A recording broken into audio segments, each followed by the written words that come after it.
of waste management trucks coming through, but there was somebody with a heap and they were burning. There are alternatives to clearing a land for agricultural, manual and mechanical methods. We don't need to burn. And we have sections of this city where every single day you can find burning happening. It's either happening for retrieval of metal from something, and that which is being burnt off is the plastic coating, and there you have your dioxins and your furans being generated. So there in are just a few examples of what we can do differently and what the alternatives are. Yes, and I know that you indicated that some of the pots that we're using, so even recently, even your rice cooker may contain some of these harmful chemicals that we have to read the contents of the box to ensure that they are not containing these persistent organic pollutants. So tell us, Bethune, what can Jamaicans do to stop the POPs in their own environment? Well, some of it we alluded to earlier. Become more aware as well of reports and observations that we're seeing elsewhere and here as well. And it's reporting to NEPA? Reporting to NEPA. So you're passing and you see something that doesn't look quite too well coming out of the stack of a company. You really should not be seeing black emissions or white emissions. Report it to the regulators, because we may not be everywhere to see all things. If your neighbors are burning, there are entities to call.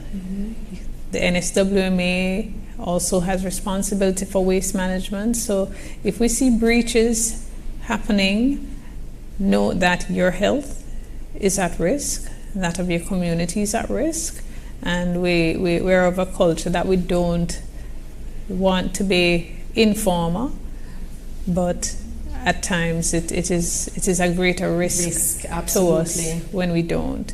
And as I said, as consumers, take responsibility for the products you buy, the clothes you buy. Sometimes we'll see a product is promoted as being UV, offering UV protection. Check to see what is provided by.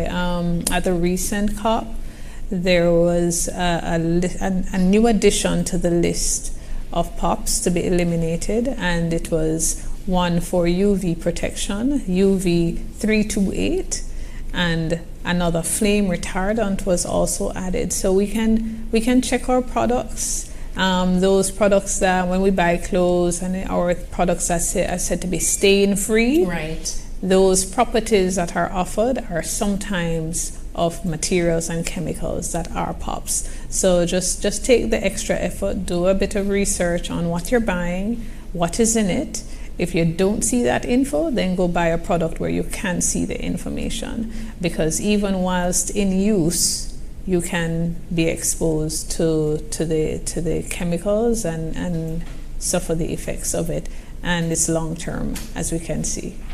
What about, I'll put in this bonus question, what about a message that you would send to parents and household in terms of children, because they may hear POPs and they're thinking persistent organic pollutants. This seems like it's something for adults. It's only applicable to adults who are burning garbage, adults who are buying the pots, buying the pans, buying these furniture in the home, TV.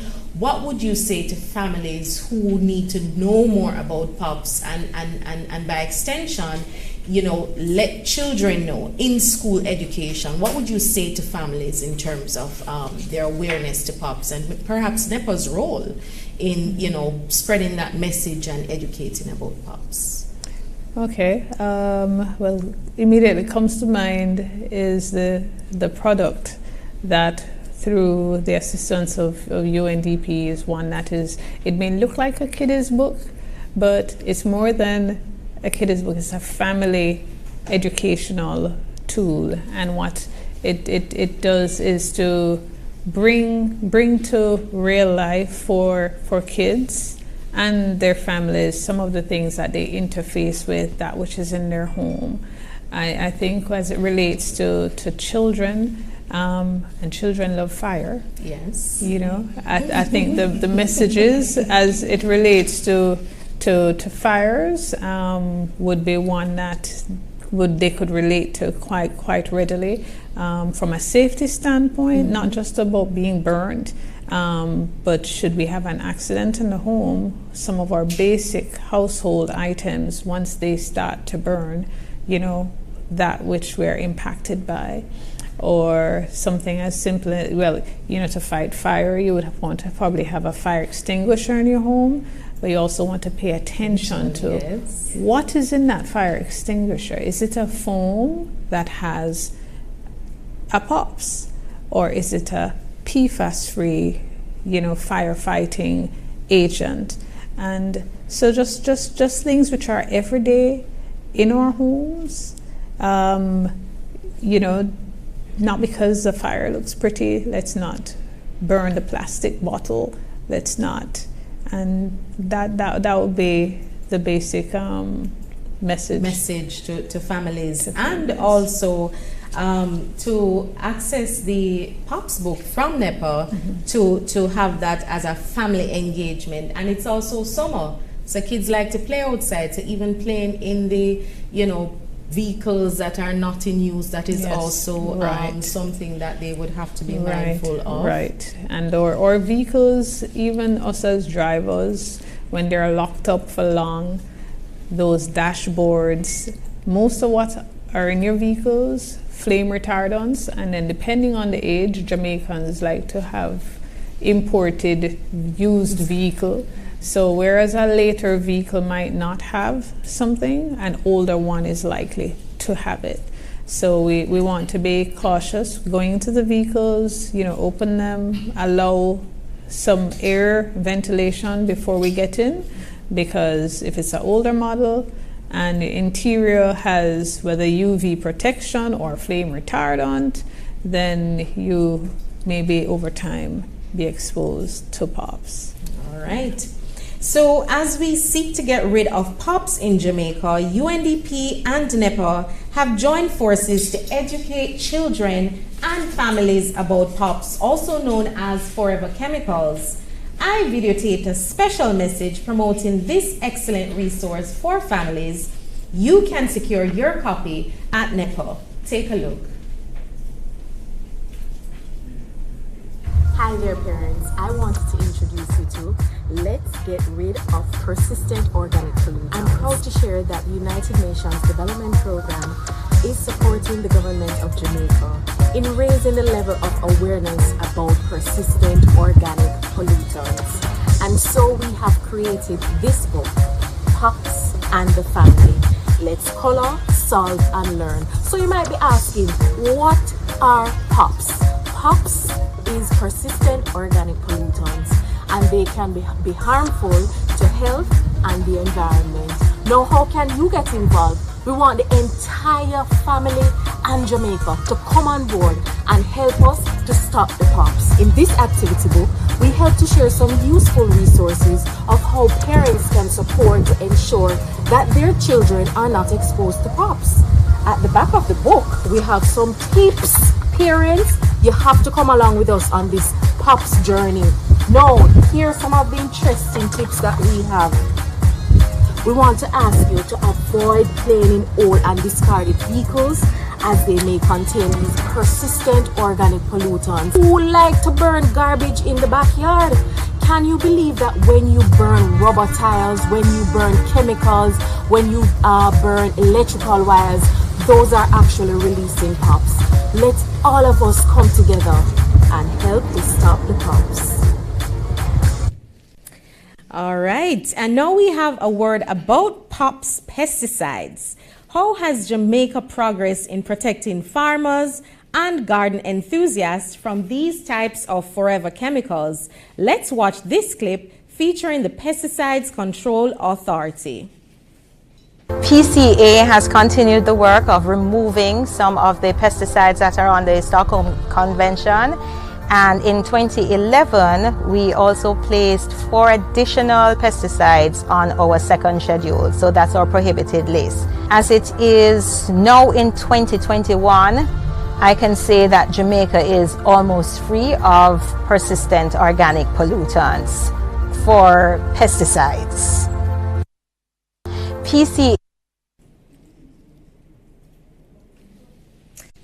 All right, so we would like to thank Ms. Bethune Morgan from the National Environment and Planning Agency for joining us this afternoon. And of course, Ms. Bethune Morgan is the Manager, Pollution Prevention Branch of NEPA. Thank you so much for joining us this afternoon, Ms. Morgan. Now, if you are just joining us, we encourage you to share, comment, and like the live feed, and to upload your own post on this event using the hashtags StopThePops and UNDP Help Series.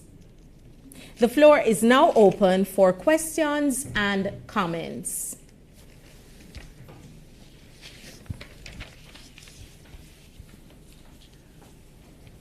Hi, Carrie-Ann. Okay, there are 2 questions online I'm going to ask on behalf of Emma Lewis. The first question is, what area of our lives is most affected by POPs? What area of our lives?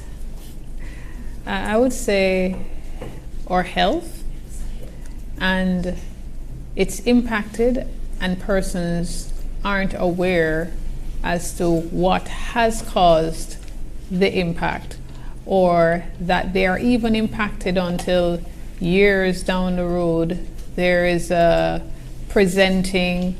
And the thing is, as it relates to endocrine disruptors, we have what appears to be just regular ill health, but the trigger is not very clear for persons.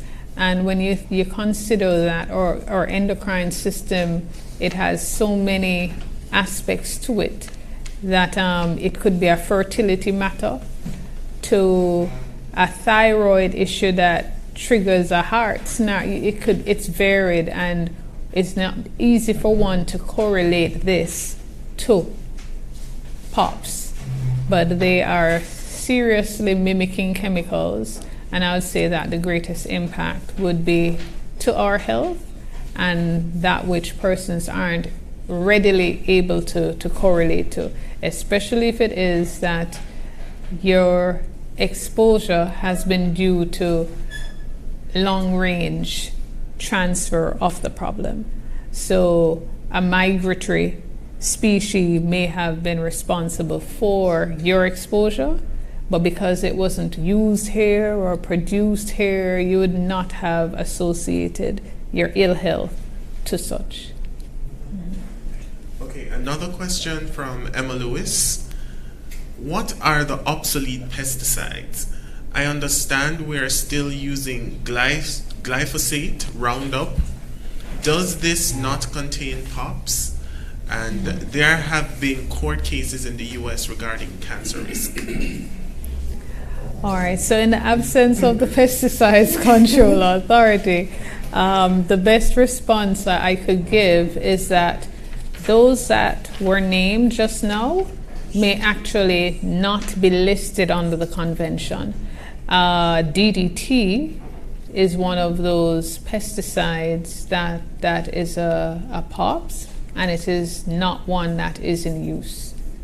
So, but the Roundup, and one would first have to check the chemical name and see if it is that it's listed, and I greatly doubt that it is listed, because we have ceased to allow for the import of those pesticides that are POPs.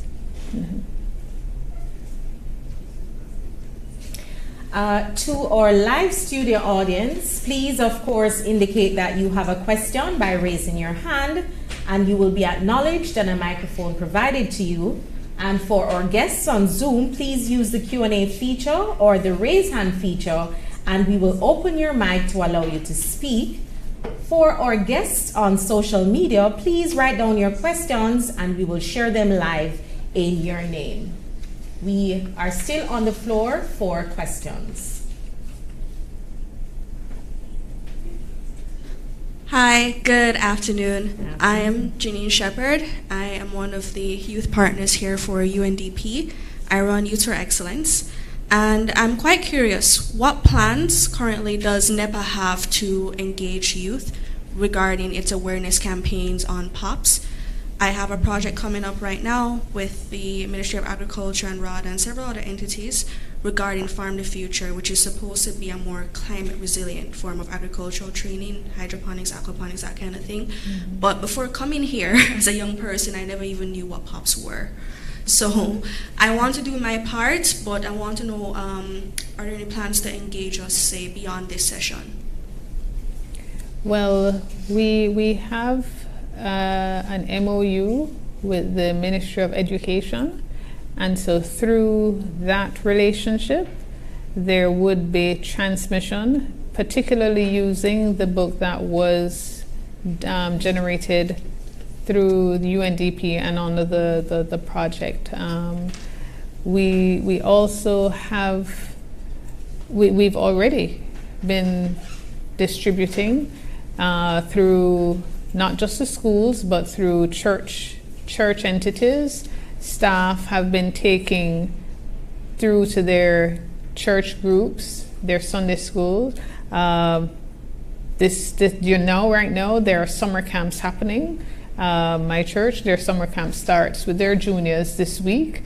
They tend to have as part of the activities nature studies and varied activities. So it's my intent to take some of these as well for use, because you have kids coming from all over the country, varied communities, varying churches. So we are using as many opportunities and avenue, and we do have the structured setup with the Ministry of Education as well to use as an avenue for sensitization of the youth. Yes, and I see that as a great opportunity to perhaps foster that, continued cohesiveness with NEPA, with UNDP, to really create more awareness around POPs. We're still on the floor with questions. I have a question coming from online on Instagram. The question is, in the area of the cleaner environment, Ms. Morgan, and what are those gases that are cleaner? I presume the question is asking about the alternatives.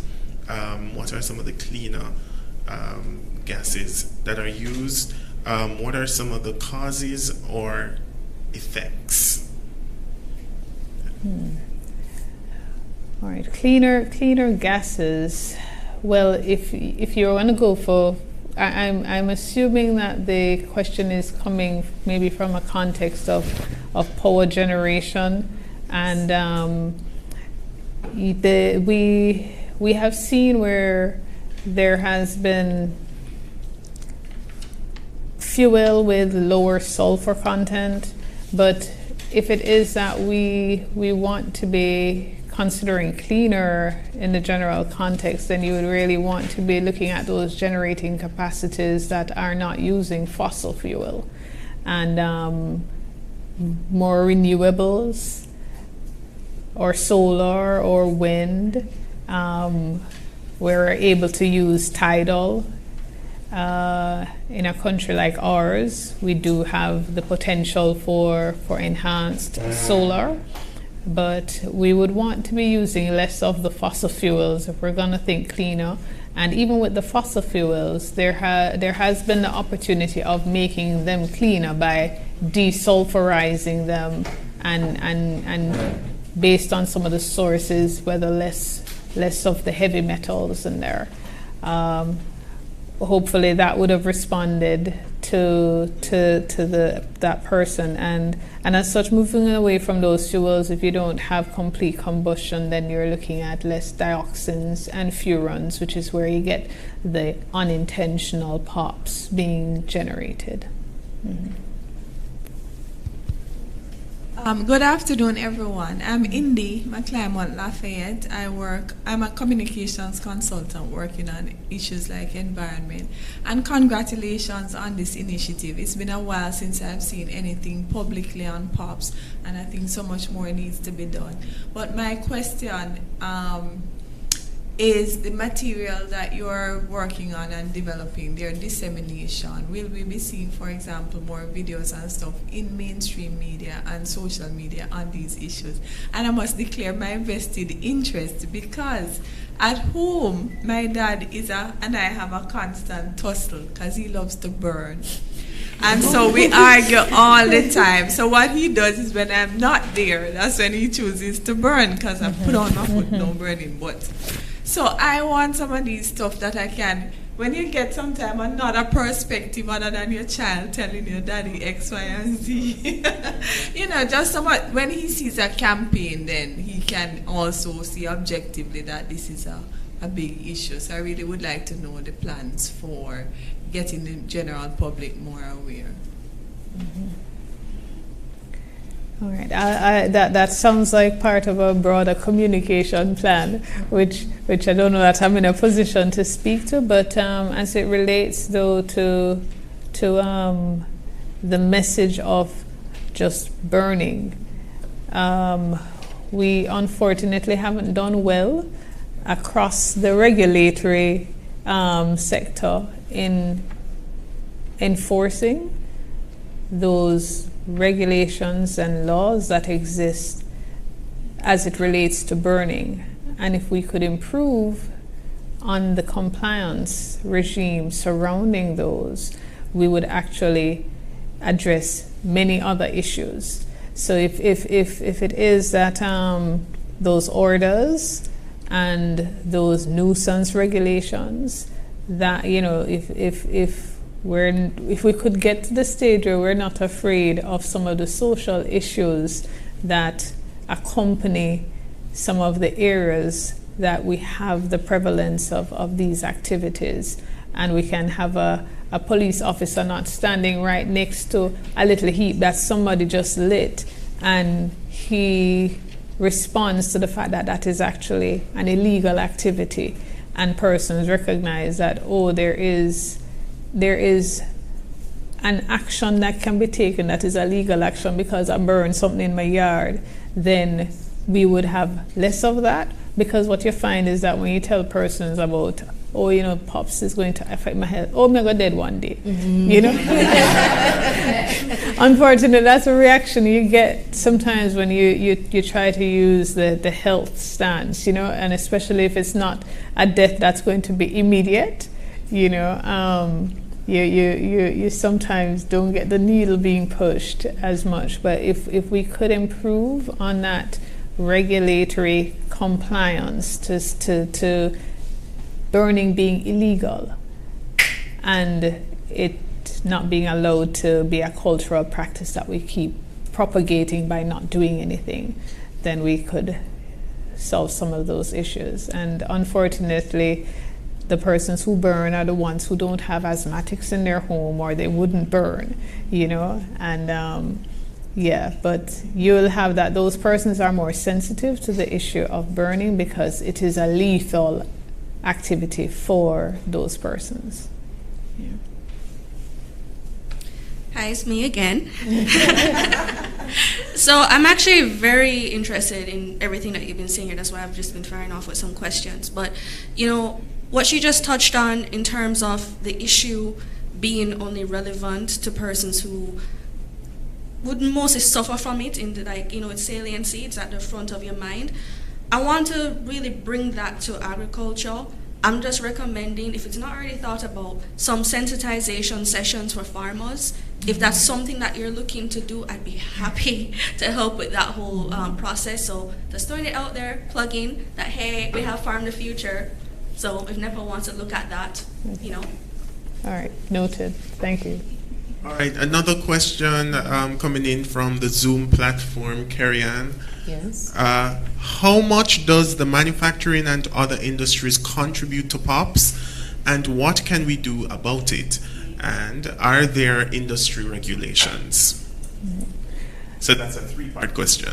All right, you want to repeat those Yes. questions? Sure. How much does the manufacturing and other industries contribute to POPs?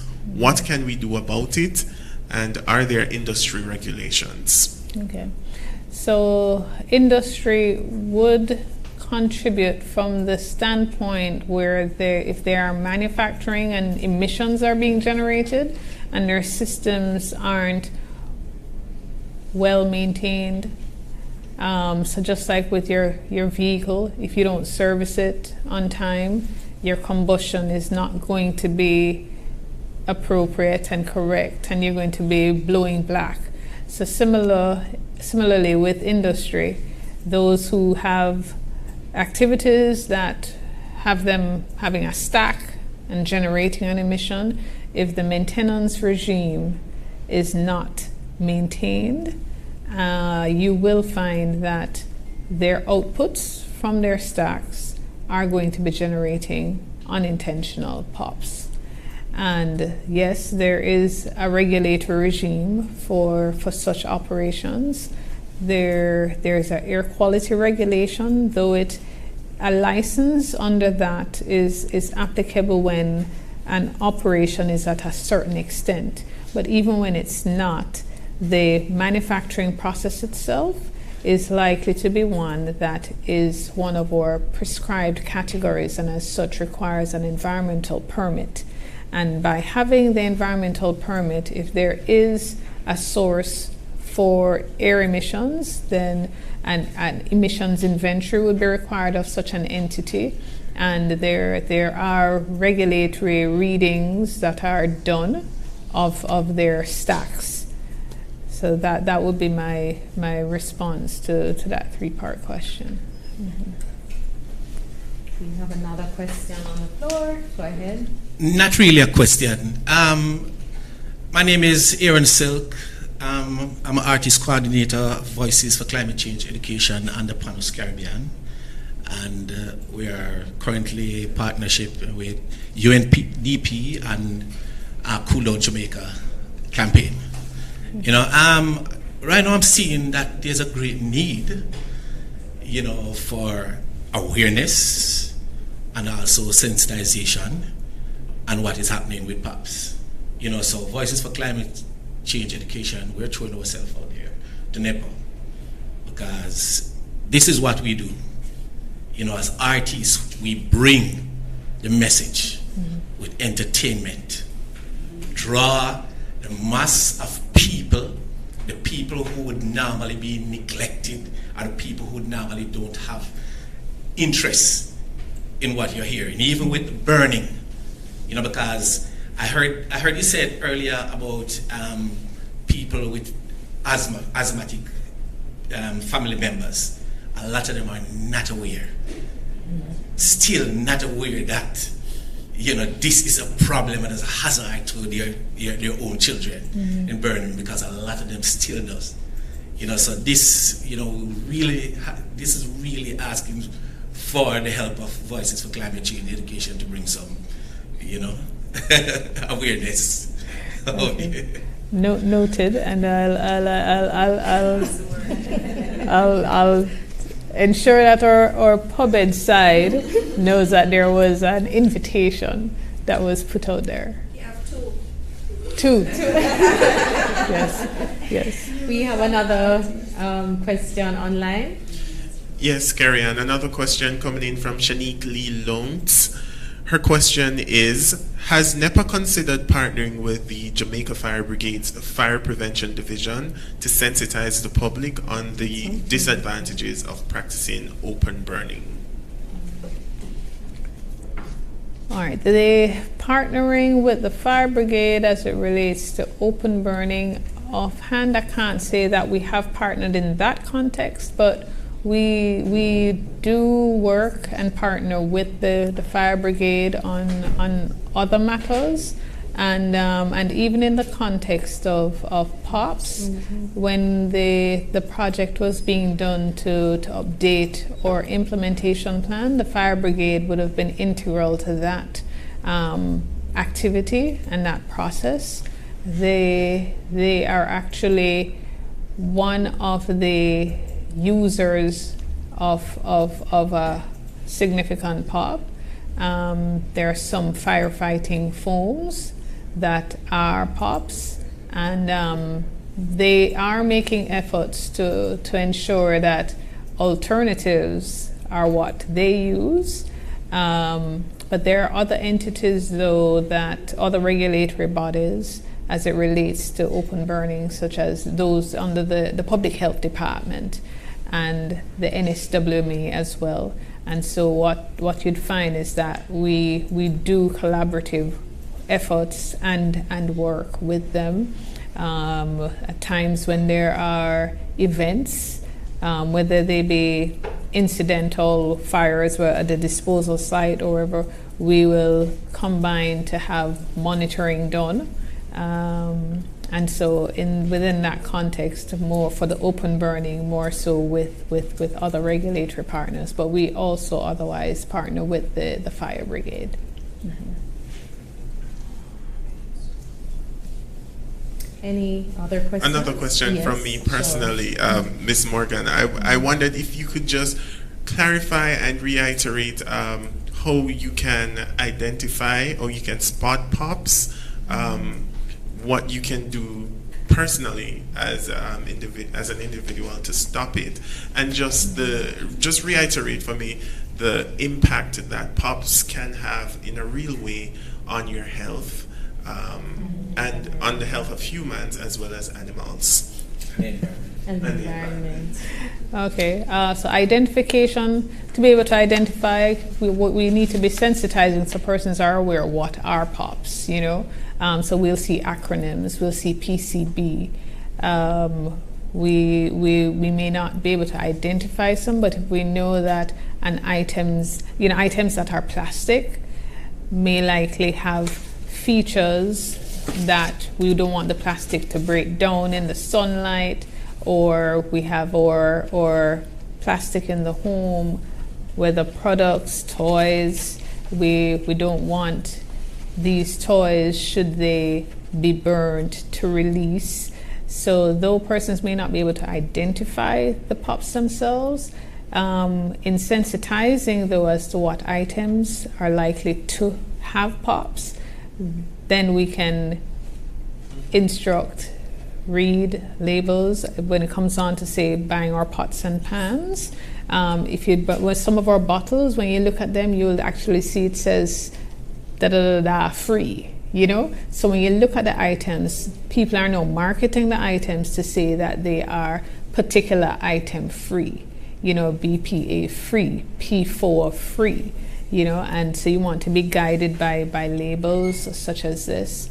As it relates to the impact on our health, we can be impacted not just by that which will burn, but just in use of an item that may have the POPs. You can be so exposed.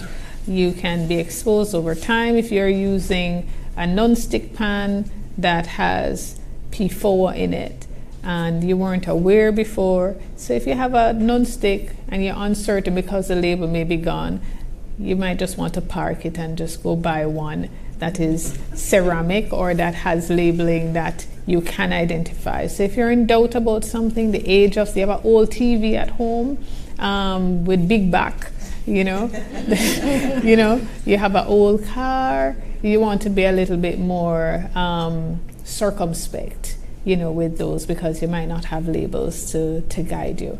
And you know, you may see that, you know, over time there is this matter of your health that's impacted.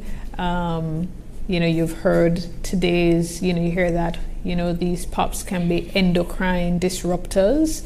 You could ask your GP, you know, do you think I may have been exposed to POPs? Could I have a check done, blood check, urine check done for particular items, for POPs, you know? And we would be taking charge in a different way of our health, and not, you know, the doctor might not know that we were from a particular community or environment of exposure. It might have been a work exposure. It might be from your residential exposure. But we could be a little bit more circumspect when we think of our health and we see ourselves presenting with particular ailments and illnesses. Yeah. Sure, one last question on the floor. Hi, so I'm hearing about these pops, right? And, wanting to sensitize people. But something I'm kind of wondering just from listening, why is it that pops seems to be so prevalent? Is it that non-pops products are more expensive? And then how do we, say, increase equity, access to these form of non-pops products? I'm just asking if that's the case. I'm not sure. Mm-hmm. I don't know that I could speak to the cost of a pop-free versus, I would say though that there are significant, especially as it relates to those Annex A chemicals, and those are the ones that are for complete elimination. There would have been alternatives, because a part of the process for having something on that list is for an alternative to be identified, and there's a screening process that each chemical goes through before it is placed on that list. And that screening criteria, it includes socioeconomic considerations as well. So I would say that things are available, alternatives are available, and where we're concerned as a small island state, where we don't actually manufacture things, we primarily buy things.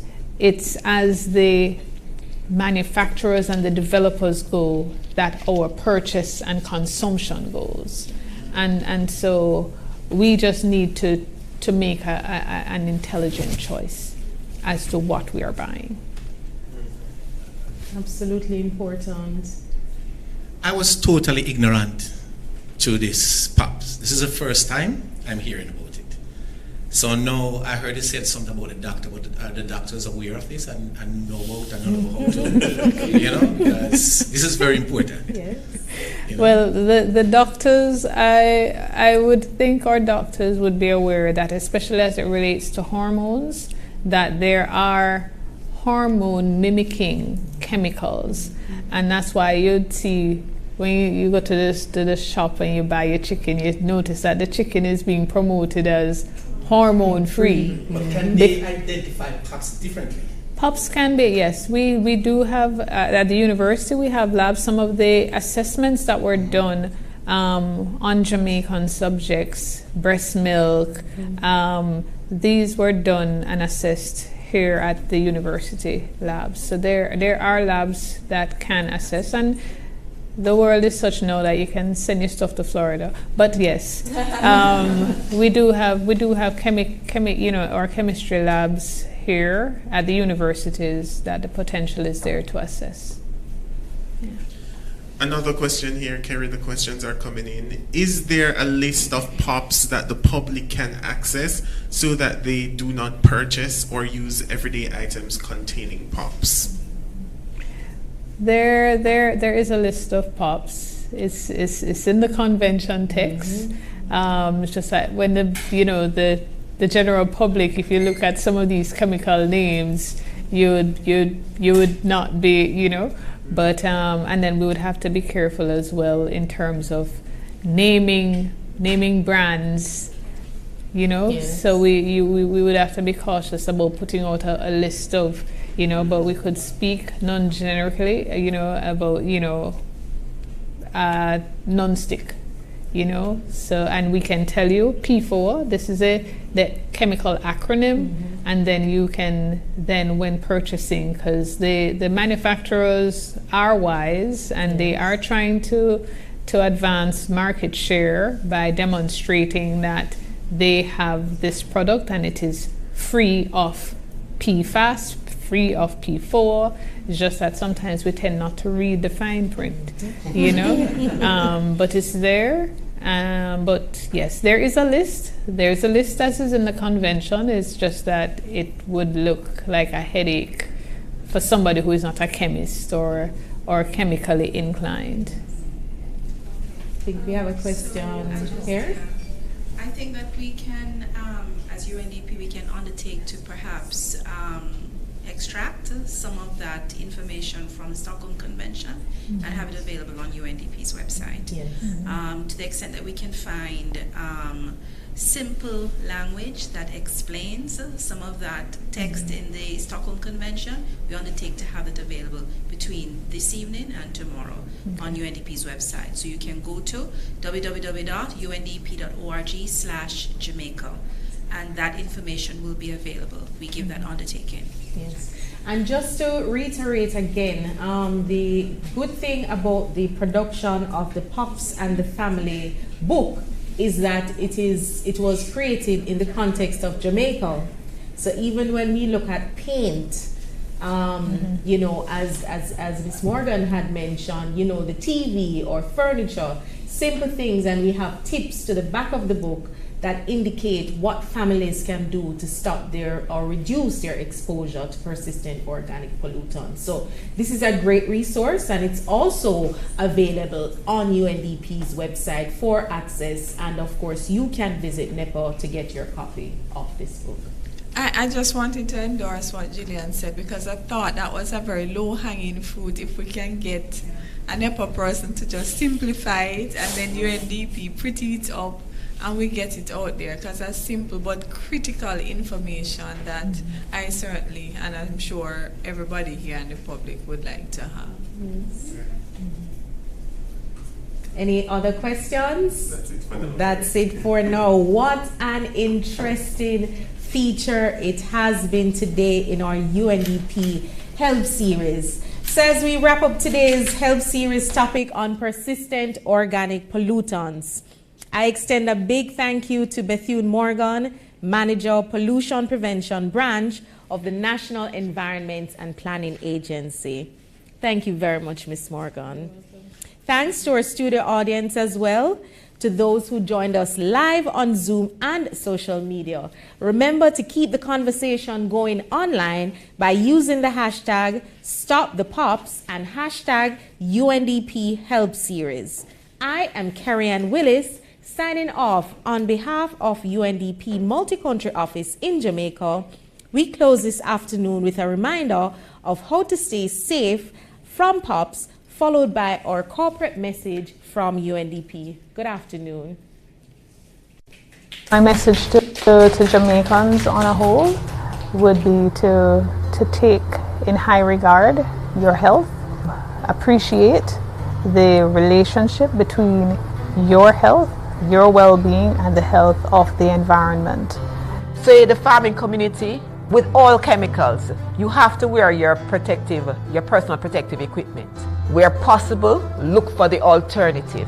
So the distributor is, we're encouraging them to provide the alternative to the public, and the consumer, they must also be so aware that they look for the alternative, because they know that this particular chemical can have an adverse impact on your health. First of all is to be informed, then you make a conscious decision when you are shopping to look for environmentally friendly alternatives. And then the other thing you should do is to, when you are finished using the chemicals, so for instance even in the agriculture sector, when you are finished using the chemical, to dispose of the container in an environmentally sound manner. You have to be conscious about what the chemical is, what are the possible impacts on your health and the environment, and how you can protect yourself and protect others. My message to Jamaicans on a whole would be to take in high regard your health, appreciate the relationship between. In a world where poverty, inequality, and exclusion are on the rise, and nations remain vulnerable to crises like climate change, natural disaster, pandemic, too many of us are being left behind. Our journey to the Sustainable Development Goals, though delayed, is not denied. This challenge drives the mission of the United Nations Development Programme, UNDP, and energizes our team here and across 170 countries and territories. We are UNDP, determined to eradicate poverty, reduce inequalities and exclusion, and build resilience so countries can sustain progress. This is who we are and why we exist. We are UNDP, answering the call to solve these challenges through 6 signature solutions tailored to your country's needs and priorities. They're UNDP's multifaceted plan, focusing on keeping people out of poverty, ensuring governance for peaceful, just, and inclusive societies, facilitating crisis prevention and increased resilience while focusing on nature-based solutions for development, championing clean and affordable energy and gender equality. And now, the UNDP Multi-Country Office located in Jamaica is offering UNDP's signature solutions to Jamaica, Bermuda, Cayman Islands, the Bahamas, and Turks and Caicos Islands. Our signature solutions are the inspiration for a new country program designed in partnership with government and civil society.